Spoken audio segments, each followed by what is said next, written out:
Hello everyone, আসসালামু আলাইকুম। সেই দিন বিকেলবেলা ঘুরতে গিয়েছিলাম নদীর পাড়ে। একদম শীতের বিকেলে নদীর পাড়ে যেতে অনেক ভালো লাগে। এক ঠান্ডা বাতাসও থাকে, আবার নদী শান্ত থাকে। আর যদি সূর্যাস্ত দেখা যায় তাহলে তো একদম বলতে গেলে খুবই সুন্দর একটা মুহূর্ত সেই জায়গায় কাটানো যায়। তো আমি আর আমার বান্ধবী দুইজনে ঠিক করলাম যে আমাদের বাসার পাশেই একটা নদী আছে, সেই নদীর পাড়ে ঘুরতে যাব। যেই ভাবা সেই কাজ, তাই আমি আর আমার বান্ধবী মিলে বিকেলবেলা চলে গেলাম নদীর পাড়ে। নদীর চারপাশটা অনেক সুন্দর ছিল, আর ওই পাশে ওই গাছগুলো হলো ছইলা গাছ।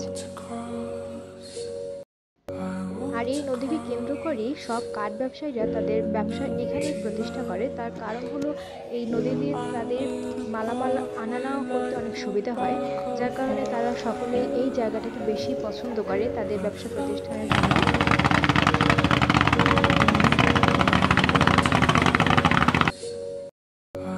আর এই বলতে বলতে সূর্যাস্ত হয়ে গেল, আর আমরা এখন বাসা যাব। তো আজকে ভিডিও এই পর্যন্ত। Thank you for watching, good by.